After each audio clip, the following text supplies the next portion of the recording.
So when we did the play at Royce Hall at UCLA, I'm on stage, so the first couple times you see, I say things and I'm playing different people, everybody sort of gets the idea very quickly that I'm playing everybody else, because they can see me doing it. And so I had a lot more latitude as far as doing some, funny voices. I could, not that I'm any good at that, but I did more of that then. But when we did the movie, since you never see me, you only hear me, the connection is that I sound the same. So I had to tone down all that stuff. I guess inside, whatever that means, I sort of feel like the little kid, or I feel like his wife, or Bella, or the hotel manager, but I'm not, first of all, seeing it all, and also I can't sound any different, really. If I sound different, then the audience will get confused and go, well, they don't understand the whole concept. And that was a big issue for them, I know, all along, whether I would sound enough alike to make people get the idea.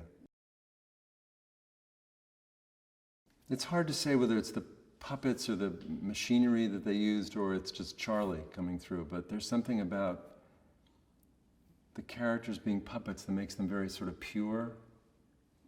They're not like human beings, they're like sort of, I don't know if they're more human than human beings or less human, but there's something very moving about everybody in it. You sort of look at them in a way that you wouldn't, if it was a normal movie, you just go, oh yeah, it's a cab driver. But to see them as puppets is, I found sort of, I don't know, evocative or whatever the word is. It was sort of cool. I remember when we did the play, I was sort of thinking, yeah, I'm really good at this voice thing, and I'm starting to learn how to sound differently.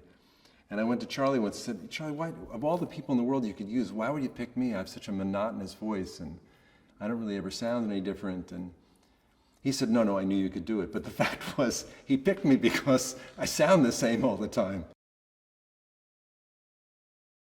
I mean, David Thewlis is just not perfect. He just is the person. And I've always just sort of loved him in stuff like Naked and even the Harry Potter. He's great. And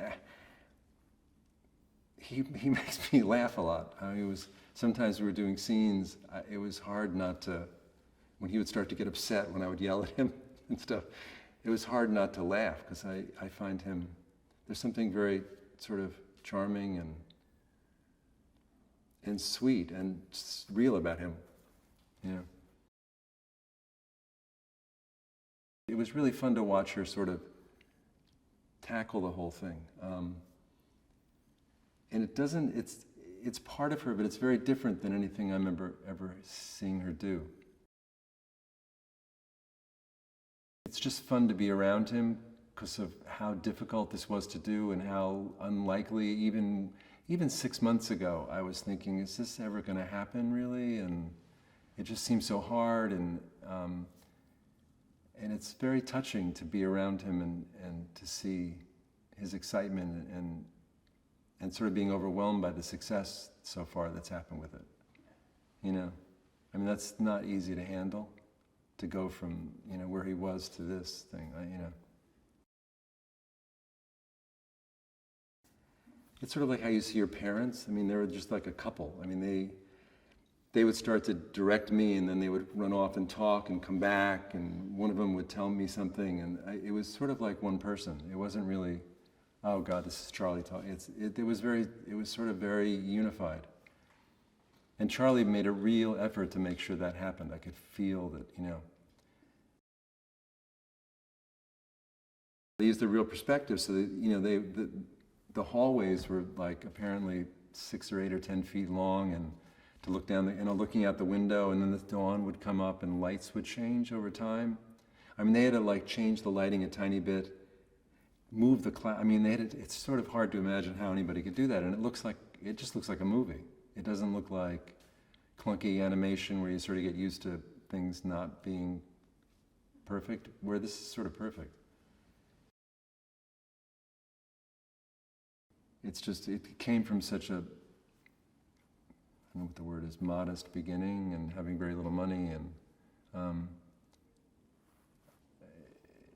at this point, it's just, you just be excited to think that this will become part of the cultural consciousness, that this will somehow, or it may change the way things are done. And I mean, that's the way Charlie's stuff is.